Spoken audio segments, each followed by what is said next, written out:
Spices are often far pricier proportionately than the foods they flavor, but one's cost has long topped them all. Saffron's red threads regularly run at rates over $600 an ounce. So, why is this so-called red gold so expensive? Spices come from different plant parts. Saffron is the only one made of flower stigmas. They're plucked from a flowering plant called a crocus.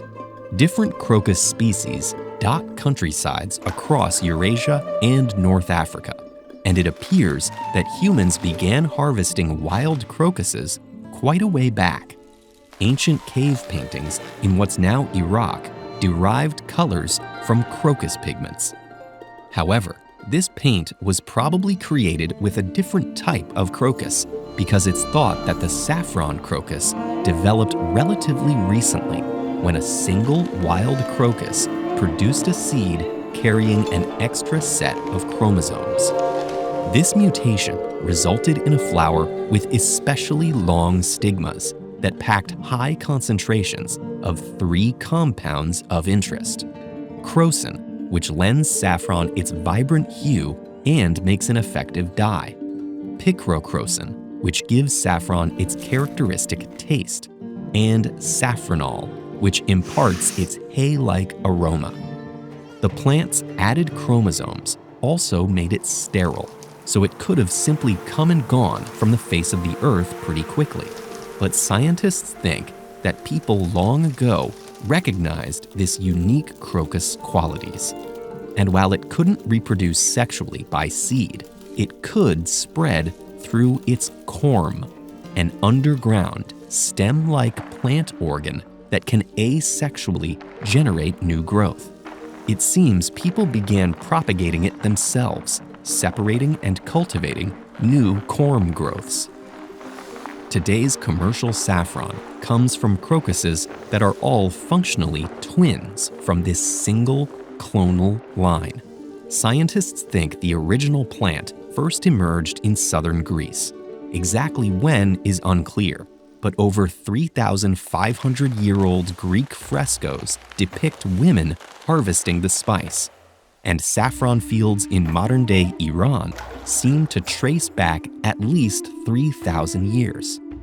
Before long, ancient Persian people were stirring the spice into foods, freshening up with saffron-infused perfume, and draping themselves in saffron-tinged fabrics. Ancient Greeks spread the spice's sensuous smell in courts, theaters, and baths. And in 4th century BCE Persia, Alexander the Great became smitten with saffron and recommended it in baths to treat battle wounds. Legend says Cleopatra likewise achieved glowing skin from soaking in the spice.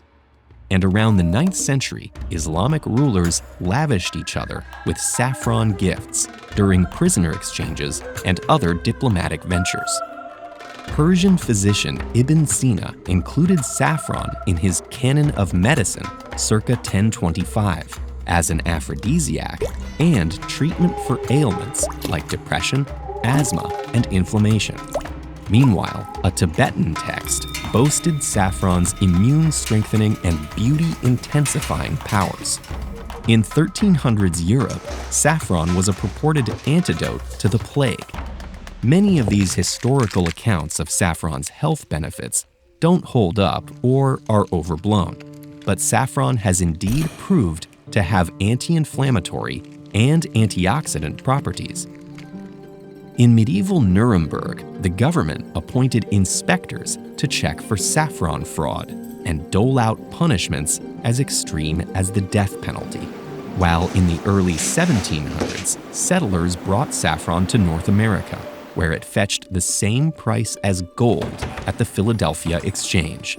Saffron's pricey preciousness then and now comes down to its production. Most of the work required to produce saffron is squeezed into the crocus's roughly 2-week flowering window. Workers often begin at dawn, hand-picking the crocuses, usually before they blossom to prevent wilting and preserve potency. Then, They pluck the 3 stigmas from each flower and dry them.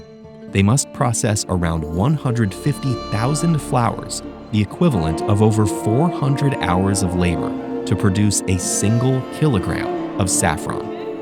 A little goes a long way in what have become some of Saffron's signature dishes, a few threads infusing whole trays of tagine, pans of paella, and bowls of bouillabaisse. But the spice's price has stayed astronomical.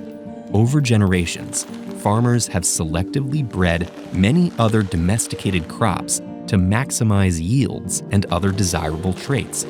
However, because saffron crocuses are all sterile clones, they've remained largely unchanged, as have their labor-intensive, low-stigma yields. Some researchers are investigating experimentally inducing mutations, but environmental instability has made harvests increasingly unreliable, threatening the saffron crop and the traditional livelihoods that have painstakingly kept the miraculous mutant alive for millennia. Ready to keep learning? Watch these videos to either challenge what you think you know or learn more about what you don't. Subscribe and stay curious.